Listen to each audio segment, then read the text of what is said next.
Hello. The National Business Information Clearinghouse and Entrepreneurial Development Center welcomes you to our series on business networking. This module reviews 7 tips for effective networking. What is networking? It goes far beyond just meeting people.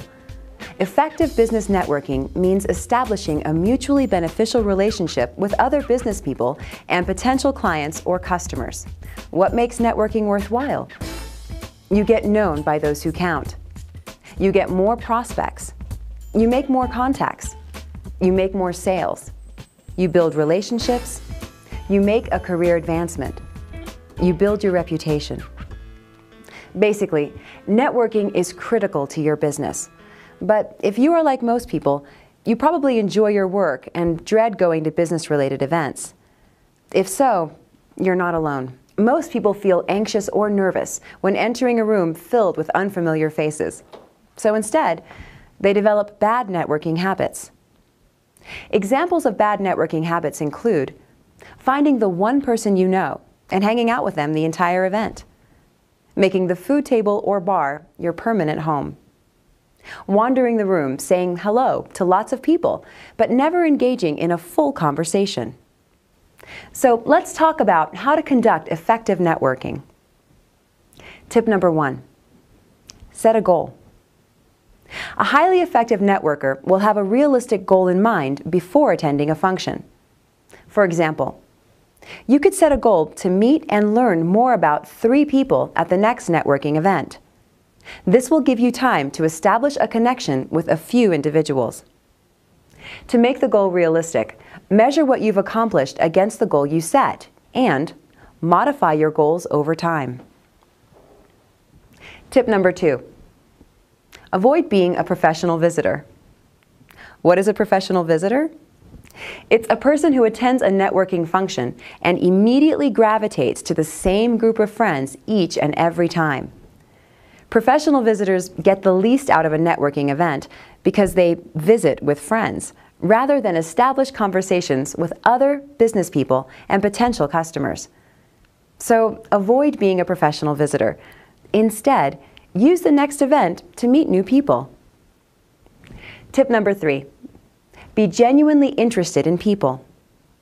When you meet someone for the first time, instead of immediately selling them on your products and services, use it as an opportunity to get to know them. People will be interested in you when you show interest in them. That means looking directly at a person when they are speaking to you. Giving a person full attention with your eyes will encourage them to share more. But remember, it's not a stare-down contest. Tip number 4, ask open-ended questions. And after the person has shared something with you, ask them a question about what they just said. This shows that you're paying attention and that you care about what they're telling you.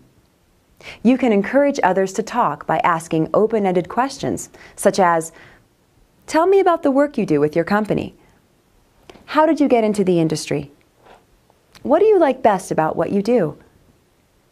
Asking questions and listening intently is one of the highest compliments you can pay anyone.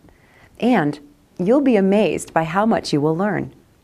Tip number 5, have a well-rehearsed description of your company. Most people will ask you about your occupation, so it's important to have a well-rehearsed answer to the question, what do you do? It should be brief, about 10 to 15 seconds, and your description will let the person know who you are, what you do, and what you offer. At best, people will remember a few key things about you. Your name, your company name, your business or industry in 3 words or less, your product, your location. So find ways to talk about these things in your conversation. For example, if there's a story behind the name of your company, have it ready. Anything you say that can reinforce one of these 5 key things helps make you more memorable. If they can remember just 3 of them, such as Maria the engineer from San Francisco, or Carlos, the translator who wrote beginner Spanish, you're doing great. Tip number 6, Know how others can help you. Many effective networkers will ask what they can do to help you with your business. Be prepared and be specific. Know in advance what you are looking for and how someone can help you. And you can ask the very same question to the people you meet if you are in a position to assist them. Tip number 7, follow up quickly. The goal of a networking event is not to collect as many business cards as possible. Instead, it's a chance to develop a few relationships that may have potential to lead to business or other contacts. Follow up with the person within 48 hours of meeting them. That way, there's a greater chance that they will still remember you and how they met you. It can be a simple note that references the topic discussed, or an article that they would find interesting, or even a business lead. If you let those business cards just languish on your desk, the reason why you ended up at the event might be wasted. Finally, remember the golden rule of networking. All things being equal, people will do business with and refer business to those people they know, like, and trust. And with these 7 tips of effective networking, you are on your way to becoming known, liked, and trusted. It's time to test yourself.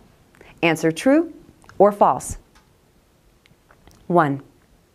When you are effective at networking, you are establishing a mutually beneficial relationship with other business people and potential clients or customers. True. Effective networking allows you to develop relationships that can eventually lead to opportunities for both parties involved. 2. Successful networking involves immediately selling people on your products and services. False. Successful networking involves being genuinely interested in people. When you meet someone, start by getting to know them first. Don't try to sell your business, but rather focus on having a real conversation. 3. Asking questions and listening intently is one of the highest compliments you can pay anyone. True. Ask open-ended questions that allow a person to share more information with you.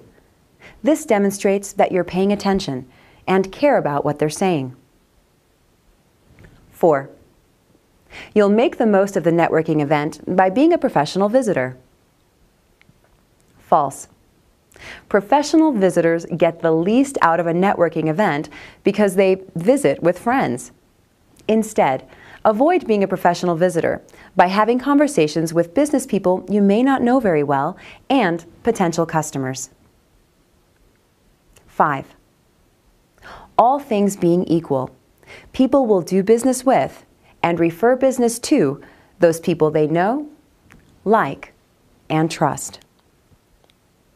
True. It's the golden rule of networking. People will do business with people they know, people they like, and people they trust. Congratulations! You now have an understanding of how to effectively network. For more information about this topic, you can visit one of our customized business information clearinghouses. These websites give you access to a variety of free resources for starting and growing your business.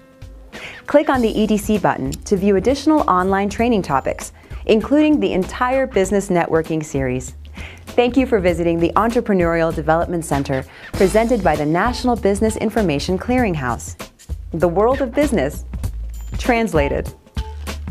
This program was made possible by the generous support of founding sponsor, Western Union.